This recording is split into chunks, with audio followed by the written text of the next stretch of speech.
네, 오앵커의 당잠사입니다. 당신이 잠든 사이 전해진 소식들 함께 확인해 보시죠. 어제 우리 시장이 장중에 낙폭을 후반 들어서 빠르게 회복하는 모습이 인상적이었죠. 마치 나이키 모양의 회복세가 눈에 띄었는데 그래서 사실은 오늘 미증시는요, 어느 정도 상승이 예견돼 있었습니다. 그런데 기대했던 것만큼 좋은 흐름은 아니었습니다. 장중 흐름 좀 캡처해 왔는데요. 장 초반에는 그래도 반발 매수세가 유입되면서 갭상승 출발됐습니다. 특히 나스닥 지수는 거의 3% 가까운 상승으로 출발이 됐는데 그 흐름을 유지하진 못했습니다. 장 중반에 자막이 하나 빠졌네요. 월러 연준 이사가 금리를 올려도 미국은 강하다. 무려 이제 강하다라는 strong이라는 표현을 3번이나 연달아서 내놓으면서 장중에 이렇게 확 튀기도 했습니다. 이때 또 2% 가까운 상승세를 시현하기도 했는데 이게 오래 가진 못했습니다. 투자 심리가 정말 갈대처럼 흔들린다는 것을 여기를 통해서 확인하실 수가 있습니다. 대체로 이제 전일장 대비했을 때 절반도 채 회복하지 못하는 흐름이 아쉬웠습니다. 다음 보시죠. 투자 심리 보시면 변동성 지수인 빅스는 그래도 5% 하락을 했습니다만 여전히 절대적인 수치는 높은 수준이고요. CNN이 제공하는 공포 탐욕 지수는 22에 딱 붙었습니다. 전일과 동일한 수치로 마감이 되면서 극도의 공포 단계에 머무르는 상황입니다. 유가와 국채금리 이어서 확인을 해보실까요? 다음 보겠습니다. 물가지수 피크아웃 기대감이 높아진 그 이유가 국제 유가가 간밤 많이 꺾였습니다. 서부 텍사스산 원유가 3% 조정받으면서 $100 아래까지 밀리기도 했습니다. 그리고 10년물 국채금리가 4.5bp까지 밀리면서 3% 아래로 내려가며 마무리가 됐습니다. 그런데 여기는 부담이 줄었는데 2년물은 여전히 상승세를 이어갔더라고요. 결국에 이거는 전반적으로 부담을 줄인 수치라고 해석하기보다는 경기 전망치에 대해서 어둡게 이야기가 많다 보니 10년물을 끌어내리는 역할을 했다고 볼 수도 있겠습니다. 그래서 금리 자체가 사실은 지수의 상승 동력이 되지 못했다는 게 하나의 큰 특징이었고요. 그래서 간밤 시장에 대해서 한 줄평 이렇게 잡아봤습니다. 장기 국채금리가 상승세를 멈추고 하락했음에도 시장이 강하게 튀어오르지 못한 건 인플레이션 우려가 이렇게 좀 낮아진 만큼 리세션 우려로 채워진 건 아닌가 싶습니다. 다음 보시죠. 히트맵 보시겠습니다. 어쨌든 국채금리가 이제 소강 상태를 보이자 바로 빅테크 관련주들은 강세 흐름을 보였습니다. 장중 고점 대비 좀 밀리면서 마감이 되긴 했지만 테슬라가 1.6% 강세, 구글, 페이스북, 애플 다 1% 안팎의 강세로 마무리가 됐습니다. 마이크로소프트도 2% 가까운 상승권 유지하면서 마무리가 됐네요. 그리고 이제 에너지 섹터도 상당히 좀 견조한 모습 오랜만에 연출이 됐습니다. 그리고 반도체 관련주들도 모처럼 만에 강세 흐름을 보였습니다. 다음 보시죠. 반가운 내용인데요. TSMC 외신 보도가 있어서 일단 관련 내용 캡처를 해왔습니다. 니케이 신문 기사 내용이고요. TSMC에서 인플레이션을 이유로 제품 가격을 한 5에서 8%가량 인상을 할 거라는 이야기가 나오고 있습니다. 납품하는 납품처들에게 이야기를 했다고 이제 추측이 되는 기사인데요. 물론 이건 이제 파운드리 가격이겠죠. 우리나라는 메모리의 좀 편중도가 높긴 한데 그래도 전반적으로 반도체 업종에는 긍정적인 이슈로 해석되고 있습니다. 그리고 추가로 디지타임즈에서 보도한 내용이 눈에 띄어서 이것도 정리를 해봤는데 TSMC가 대형 고객사와 장기 계약을 기반으로 2025년까지는 실적이 높은 성장을 이어갈 거라고 보고 있습니다. 역시 지금 파운드리 쪽은 꽃놀이 패인 모양입니다. 호황이 지속되는 상황인데요. 국내 DB 하이텍 등의 파운드리 관련주의 요즘 시장 대비 견조한 흐름도 여기에서 좀 엿볼 수 있지 않나 싶습니다. 간밤 반도체 관련주의 상승폭 기입을 해봤습니다. 사실 우리나라에 좀 직접적으로 연관이 돼 있는 기업은 메모리 반도체 쪽 편중도가 높은 마이크론입니다. 한 1.4% 상승을 했습니다. 다음 보시죠.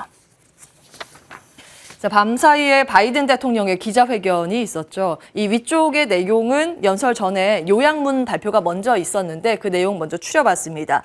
지금 미국민의 한 80%는 바이든이 인플레이션 해결사로 제대로 역할을 못하고 있다고 이게 조사가 나왔는데요. 그래서인지 정말 인플레이션을 강조하는 이야기가 많았습니다. 경제정책의 최우선 순위는 인플레이션이다 이야기를 했고 생활물가 안정화에 초점을 맞추는 정책이 많았습니다. 그리고 에너지 자립을 통해서 가스 에너지 비용을 감축하겠다는 내용인데 이것도 결국 인플레이션 잡겠다는 내용이죠. 기업 부유층 추가 세금을 매겨서 재정의 적자를 축소하겠다는 내용도 담겨 있습니다. 그리고 연설 중에 추가로 주목받은 내용은 바로 이건데 인플레이션 완화를 위해서 중국의 관세 인하도 지금 논의하고 있다고 밝혔습니다. 아직 뚜렷하게 결정된 바 없다고 선을 긋긴 했지만 트럼프 정권에서 부과한 관세에 대해서 철회까지도 고민을 하고 있다는 뉘앙스를 풍겼습니다.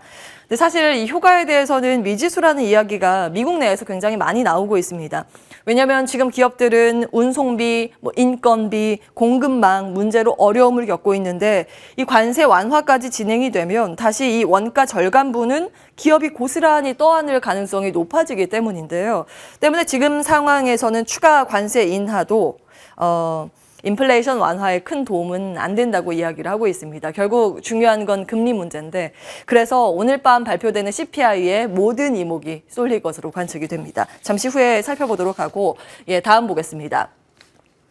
전 세계 투자자의 눈은 물가지표에 향하고 있습니다. 오늘 우리 시간으로는 장중에 중국의 4월 생산자 물가 발표를 앞두고 있는 상황이고요. 우리 장 마치고 저녁에는 미국의 CPI 발표 예정이 돼 있습니다. 예상 수치하고 그 직전월 수치 기입을 해봤습니다. 아무래도 CPI가 보다 중요하겠죠. 내일 우리 시장에 키를 쥐고 있는 게 바로 CPI가 아닐까 싶습니다. 만약에 CPI가 전월보다 하회된 수치, 그래도 양호한 수치가 나온다면 인플레이션 이제 피크아웃 될 거라는 신호로 시장이 받아들여서 어느 정도 반전을 모색해 볼 수 있겠지만 예상치보다 높은 부담스러운 수치가 만약에 발표된다면 고난의 시간이 길어질 수 있습니다. 이 내용 참고해 보시기 바라겠습니다. 한 가지 아쉬운 부분은 어제 우리나라 현대백화점 깜짝 실적을 발표했죠. 내수 기업임에도 호실적 발표가 나왔습니다. 최근 실적 발표되는 걸 쭉 보면 수출이나 내수 기업 가릴 것 없이 정말 많은 기업들이 호실적을 내고 있는데요. 국내 기업들에 대한 시장의 평가가 참 박하다는 이 인상을 지울 수가 없는 요즘입니다. 시장이 흔들리지만 본질적인 내용에 주목을 할 필요가 있겠습니다. 다음 보시죠. 어제 새 대통령이 취임했습니다. 다시 한번 정책 정리할 필요가 있을 듯해서 KB증권 보고서 내용 쭉 살펴볼까 합니다. 이미 거론되고 있던 정책들이라 새로울 것 없지만 KB증권에서는 정책의 순서에 이제는 주목을 해야 된다라는 내용을 밝혔습니다.